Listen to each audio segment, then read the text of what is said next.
Olá, boa noite. Está começando mais um Jornal da Sete. No dia 18 de fevereiro é considerado o Dia Nacional de Combate ao Alcoolismo. E para falar sobre essa doença, que é considerada uma doença crônica, hoje eu converso com o psicólogo Luiz Guilherme. Luiz Guilherme, muito obrigado pela sua presença aqui. Uma boa noite. Boa noite. Luiz, quais são as características do alcoolismo? Boa noite, Raniele. Obrigado pelo convite. Primeiramente, queria dizer que estou muito feliz representando aqui a DQF, falando sobre esse tema tão importante. Então vamos lá. O que caracteriza o alcoolismo? Nós precisamos entender que o alcoolismo é uma doença progressiva, incurável e com fins fatais. Então, são várias características que mostram ou que denunciam este problema na vida da pessoa. Um dos principais problemas é o desejo do consumo do álcool e a dificuldade de interromper o uso. Então, nós temos aí pessoas que são apenas usuárias do álcool, outras pessoas que fazem abuso e outras pessoas que são dependentes do álcool. Então, para a gente poder caracterizar o alcoolismo, a gente precisa fazer um estudo sobre os comportamentos da pessoa, porque a dependência do álcool e de outras drogas é uma doença do comportamento. Então, o principal fator que mostra e caracteriza o alcoolismo é o comportamento do sujeito. E o que poderia levar essa pessoa a chegar ao vício? Isso é uma boa pergunta, porque muitas pessoas pensam, e até estudos durante muitos anos mostraram que o poder genético, a genética que cada um de nós temos, é um grande fator que influencia.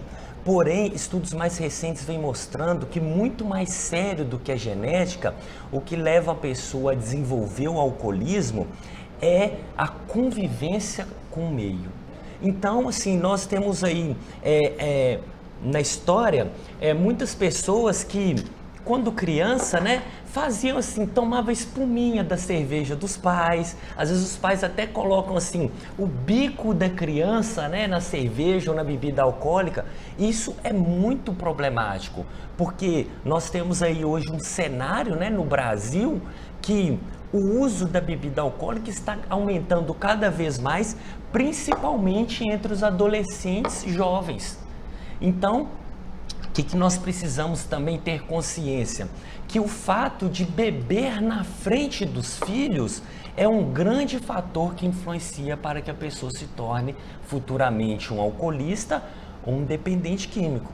Então, um recado aí para os pais, para as famílias, que hoje o maior índice de pessoas que estão acometidas pelo alcoolismo está relacionado à influência do meio em que ele está.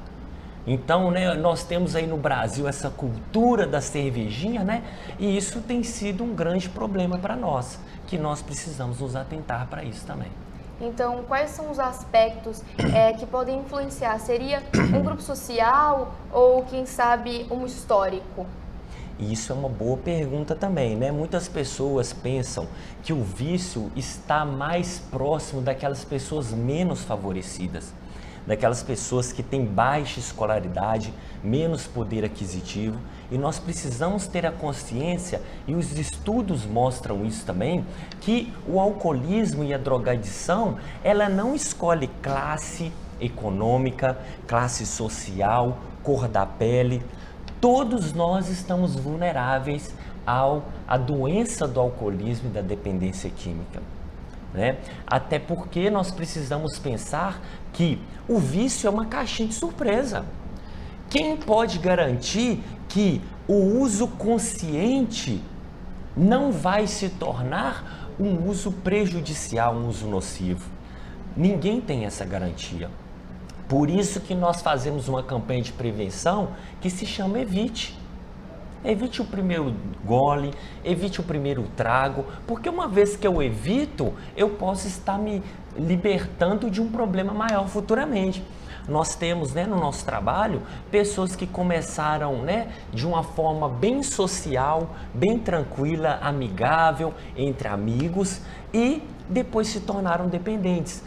E aí muitos, o relato de muitos é bem assim: Se eu soubesse que eu iria me tornar um dependente, né, um alcoolista, eu não tinha eu não tinha tomado o primeiro gole.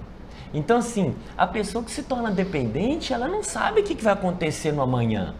Porque ela pode ter uma predisposição genética, ela pode ter sofrido uma grande influência do meio e o mais sério, no momento às vezes que a pessoa está passando por um problema mesmo, né? Eu acho que essa é uma boa definição para as pessoas que estão mais sujeitas. Às vezes é um momento delicado que a pessoa está passando, que ela começa a ingerir a bebida alcoólica e sente um alívio naquele momento.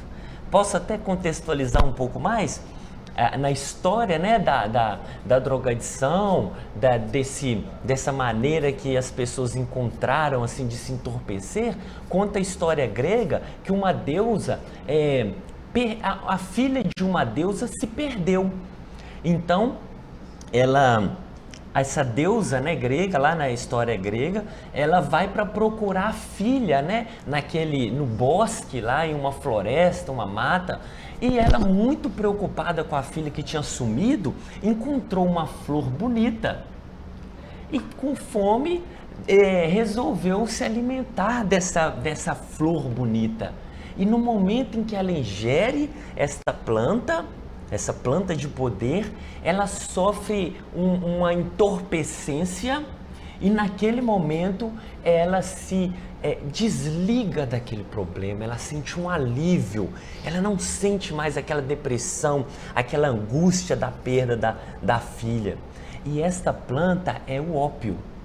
Então, a partir daí se inaugurou o que se considera entorpecência, né? Na história através de um mito, em que as pessoas muitas das vezes buscam o alcoolismo e a drogadição para aliviar a dor. E aí se torna um grande problema na vida da pessoa, porque toda vez que ela estiver estressada, que ela estiver um pouco deprimida, que ela estiver até muito eufórica também, ela vai procurar um subterfúgio. E isso pode se tornar um vício na vida da pessoa e trazer grandes consequências negativas para ela. Ok. Luiz, nós vamos agora para o nosso primeiro intervalo. No próximo bloco, nós vamos entender um pouco melhor sobre o alcoolismo no Brasil. Voltamos já.